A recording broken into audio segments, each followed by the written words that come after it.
Retomemos entonces una idea. El eurocentrismo es una ideología. Y como ideología pretende encubrir un cierto dominio.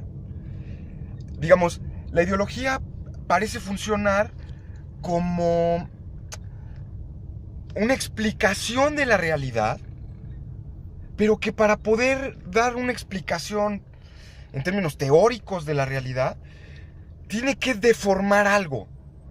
Es decir, la ideología parece que es una teoría, parece que es algo verdadero, pero para que esa teoría sea verdad, tiene que deformar la realidad. Es decir, en la ideología, la teoría nunca falla.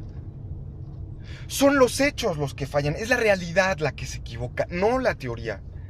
Y eso, un principio metodológico básico en la ciencia, pues es que, vaya, o sea, la teoría siempre va a ser inferior a la realidad. Un principio fundamental de la ciencia es que la realidad tiene la última palabra, que nuestras teorías siempre son fragmentarias y que frente a la totalidad de lo real, bueno, pues lo más débil es la teoría. ¿Cómo funcionan las ideologías? Muy fácil. Una ideología se presenta como una crítica a la realidad, como justamente lo que hace un saber teórico. Ustedes que son filósofos tienen la oportunidad, ¿no?, del saber teórico. Es decir, un saber que es capaz de comparar puntos de vista, ¿no? Este profesor dice esto, este otro dice aquello, la pregunta de este es importante, a mí me parece que este no, establecen jerarquías, ¿no? Se separan de los libros, a ver ahora qué este libro qué dice, ¿no? Y pues yo qué entiendo. Como funcionamos muy bien, sabemos de qué se trata el saber teórico, ¿no? Ahora, estos saberes críticos nos ayudan justamente a darnos cuenta de la complejidad de la realidad, de cómo la realidad es muy difícil de atrapar. Claro, por eso hay tantas teorías, por eso hay una pluralidad de voces, porque a pesar de que la realidad es una sola, pues los seres humanos tenemos un entendimiento limitado, finito, una historia, digamos, ¿no?, de la civilización que tiene aproximadamente 10,000 años. No conocemos mucho sobre el pasado, no conocemos mucho sobre el futuro. Son muy pocas cosas las que conocemos sobre nuestro propio cuerpo, sobre Dios. Es decir, mientras uno más conoce, ¿no?, esto te da el saber crítico, mientras más conoces, te das cuenta que el ser humano, de alguna manera, su saber es limitado, ¿no? Galileo pensaba tal cosa, ¿no? Pero después llegó Newton y dijo que no era cierto. Y después de Newton, ustedes ya lo vieron, Albert Einstein, ¿no? Entonces, el saber científico cambia, igual que la filosofía, igual que las religiones, igual que todo lo que la humanidad ha hecho sobre sí misma. Ese es el saber histórico, ¿no?, que nosotros nos encargamos de investigar, de explorar, en tanto buscamos un saber crítico, por llamarlo de alguna manera. Bien, estar,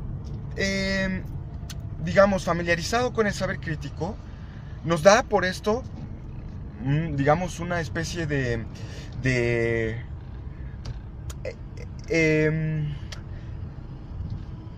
información sobre nosotros mismos, sobre nuestras capacidades, sobre nuestro entendimiento de la realidad, de lo que somos como seres humanos, pero también del universo, ¿no?, entendido la cuestión de la ciencia, lo que el saber científico nos ha dicho, ¿no? Por lo tanto, una de las, digamos, ¿no?, una de las grandes batallas que tiene este saber, en medio de tantas teorías, en medio de tanto, es justamente la idea de poder atrapar fielmente la realidad, ¿no? Es decir, que mis creencias no solo sean mis creencias, no solo sean alucinaciones, o no solo sean reflejos de mis deseos, o de mis esperanzas, o de mis expectativas, de lo que yo quisiera que la realidad fuera, ¿no? de mi voluntad, sino que en realidad atraparan la estructura del mundo, tal como es el mundo en sí mismo.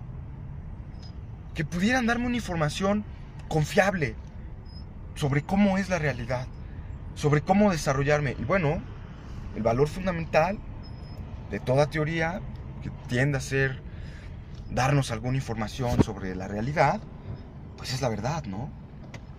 Es decir, si una teoría demuestra ser falsa, o una creencia, o un conjunto de instituciones, o un conjunto de saberes, ¿no?, se revelan como falsos, entonces no tiene mucho caso seguirles la pista.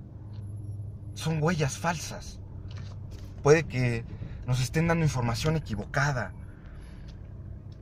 Y bueno, desde Descartes lo sabemos, no hay nada más aterrador, ¿no?, para el filósofo que no poder encontrar la verdad, o para el investigador que mi teoría sea falsa.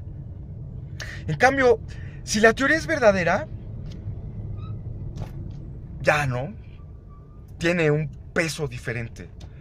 Es decir, cuando uno descubre una teoría verdadera, parece que puede depositar parte de su creencia, ¿no? Es decir, podemos decir que ya no solo lo crees, sino que es un conocimiento. Es decir, que el mundo es como lo piensas.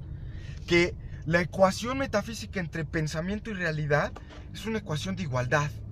Que lo que pienso corresponde con la realidad.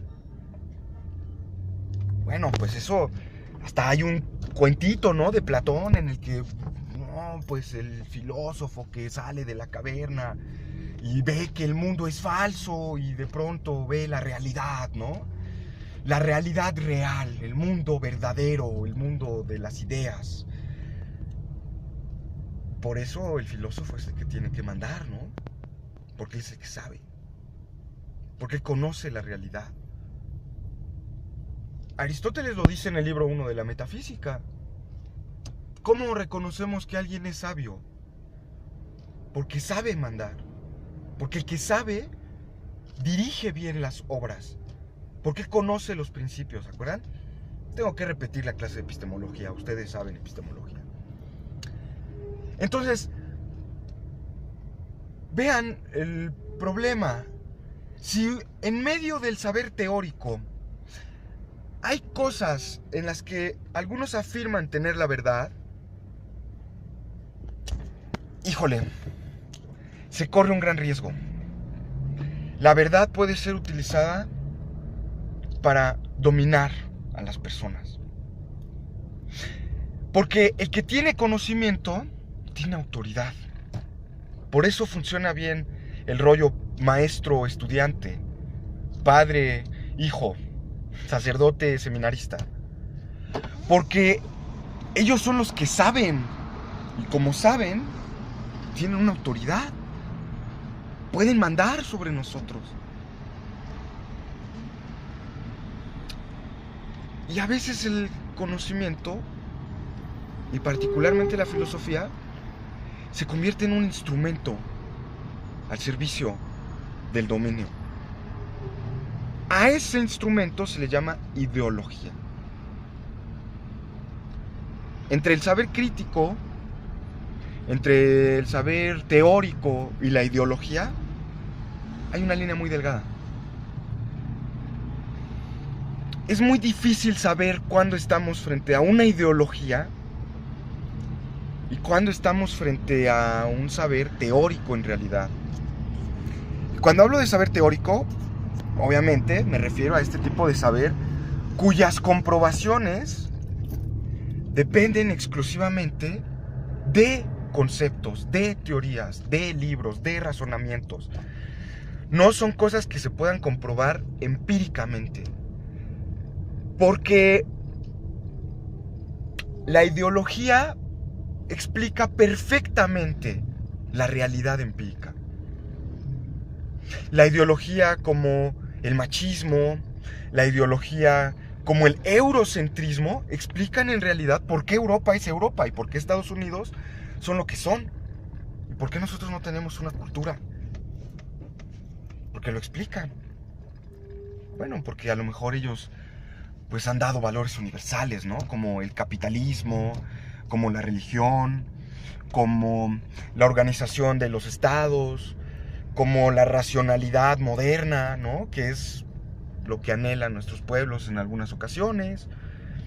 En fin, pensemos cómo algunas explicaciones sobre la historia funcionan muy bien bajo una base de dominio. Y de eso se va a tratar este curso. Vamos a tratar de ver cuáles han sido algunas de las filosofías que encubren una realidad que se oculta en el atraso de nuestra cultura, en la poca relevancia que se suele tener y el desprecio que hay por eso que llaman filosofía mexicana.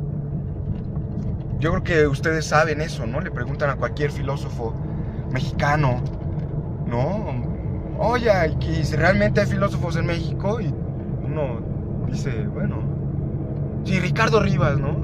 Francisco Rivas, Víctor Hugo García. Pues todos somos profesoretes, ¿no? O sea, no hay ninguno que realmente sea... No, aquí está un Wittgenstein, ¿no? Aquí tenemos al próximo candidato a Aristóteles, ¿no? Pero vamos a tratar de descubrirlo. Nos vemos en la siguiente cápsula. Bye.